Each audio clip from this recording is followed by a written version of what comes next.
Before luxury apartments replaced it, this corner of York smelled permanently of chocolate. For generations of families in York, Terry's wasn't just a factory, it was a job, a way of life, family memories, and dare I say, probably a lot of free chocolate. And getting inside after it closed was a lot harder than I expected.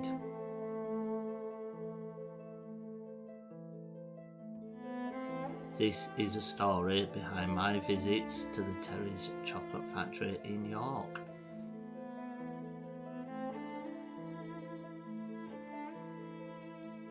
Aside from the Terry's Chocolate Factory, there's a Nestle factory down the road, but Terry's was all about the chocolate, and this corner of York would have smelt permanently of chocolate over the decades. Now, before its closure, they moved production to Poland. Shortly after that, they closed the place for good. Generations of families in York would have worked there. The emotional connection to the place for the people of York would be massive, you know. So what was it like? Well, firstly, we had to get in. Now that wasn't easy. Well, we thought it was going to be easy. Obviously we'd seen pictures from inside the place. When we go, we know preconceptions of the place. It's always fumbling and feeling your way around. So the first time we went, there were a chink in the fence at the back of the place, the only real way in really, because there's a security on site. So we made our way through the chink in the fence, dodged the early morning runners, and the people wondering what we were up to, looked like blooming SAS soldiers where we were dressed in black and backpacks and stuff. So we got in, and that's only the first part, getting into the actual site.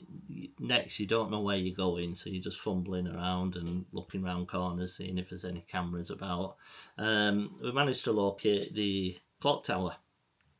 In fact, we managed to locate the main factory first. So a quick walk around there, could see it was sealed, completely sealed. So we made our way to the clock tower. The clock tower door had a panel kicked off it, so that was an easy in into the clock tower, up the multiple stairs, and to the top, which is, we got a nice shot of the clock tower just near the top. Come out onto the top, huge view everywhere, all over York. See the Minster. We could see where security were parked. We had to keep his heads down, just bob down a bit. Got lovely view, honestly. It were like climbing a mountain. It was just nice to get up there. I know there's not much to see, but lovely view. On the way back, we'd alerted securities. We'd been walking around site, and there'd been some cameras that picked us up. So as we came out and walked around the front of the building to get a picture of the front, security guard pulled up. Have you been inside? Oh, no, not us, Gov. We haven't been anywhere near it. All right, well, we've had a report to some people around here. No, not us. Right, on your way. We're on public land then, so went back to the car. So, attempt 2. So this is an early start for us, being from where we're from. It's a good hour and a bit drive, hour and a half drive. Attempt 2. Still didn't really know what we were doing. We kind of knew where people were positioned, cameras were, security would be parked. Attempt 2, complete fail. We went up to the front gates, went through the front gates, over the fence, up to the security gate, which was a big wooden hoarding of a gate, so you can't see over it. So we pulled that open, and there is stood as an elderly security guard with his back to us, mind. So we walked, froze, backed up a little bit through the gate, shut it. Game over. We couldn't get past him, so we went home empty-handed. We always have a plan B, so we'll have gone off and done another explore in the area, something local. We always have a backup plan, so you're not getting up at 5 a.m. Just to go home and get back into bed at 7 a.m. Third attempt, I don't know if we got a tip off or not, I can't remember, but we went round the back of the building and where all the empty expanse of what used to be part of the other factories, there was like a board on the floor and it had been shifted. Now this board led to like a basement, so you just drop down a hole into these kind of like service tunnels and then up through the factory. Voila, very good. Listen, the first thing that got me when I walked up the stairs and into the big factory was the atmosphere. It was lovely. It was the light that came in, the grandness of the factory floor, but mainly the light that just shone in through the windows, just beaming onto the floor. So the second thing that I noticed when I got up to the factory floors was the tiling. And the tiling's gorgeous. There's something about these buildings with the tiling. Now, it's probably a hygiene thing to have so much tiling across. Don't know if it was a sign of the times, but some of these buildings, the asylums have them as well. It's beautiful, clean tiling. This was like a terracotta tiling. Gorgeous, ornate, clean tiling. So uniform as well. That really, for me, I love that tiling. I can't get enough of it. So it was the atmosphere of the place as well. It wasn't so much the decay, it was almost imagining what the place would have been like when it were hustling, hustle and bustle of the factory floor, all them chocolates being made, all them generations of families that worked there. So on the final run, when I finally got to see the third building, which was the admin building, we set off very early in the morning to York. We managed to get on top of a hotel. Now this was a stealth mission in itself.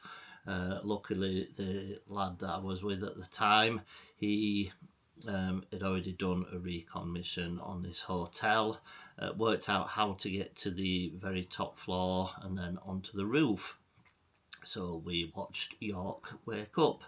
I took some wonderful pictures over York early November morning, just as the sun was coming up, and from there we made our way to the chocolate factory, and sure enough, got to see the final building, which was the admin building. What I need to mention about this place was the absolute beautiful staircase. So in the admin building, when you walked in, had this wonderful staircase that went outwards, up and outwards. And I believe, rumour has it, now whether this is true or not, some people who work there may be able to confirm this or not, but rumour has it that it was designed around the Titanic staircase, the staircase that was on the Titanic. Whether this is true or not, please let me know in the comments below, but these were the rumours, or these were the stories that I heard around about the time that I was visiting this place. So Titanic staircase would be cool.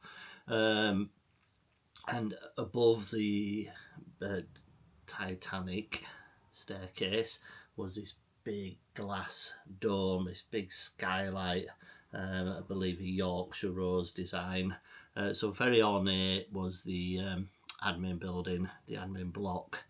Beautiful place. Would have been very vast. I believe that was the offices, and all the office clerks worked in there. So that was the hardest one to get in, and that took a few attempts, because there was always cameras around it, and as soon as the cameras were tripped, somebody, if security weren't on site, then they would soon be there.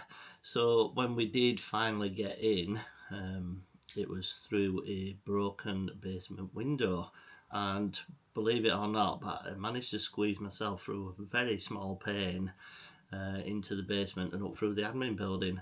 And the second time I went, some idiot had left the doors open, so some unscrupulous explorer had been there before and left the doors wide open, which just let the floodgates open for every Tom, Dick and Harry to go. They were soon locked again, but again, just a little bit of irresponsibility on someone's part. But the admin block, huge, airy space, wonderful thing to see. And that concluded the 3 buildings: the clock tower, the factory, and the admin block.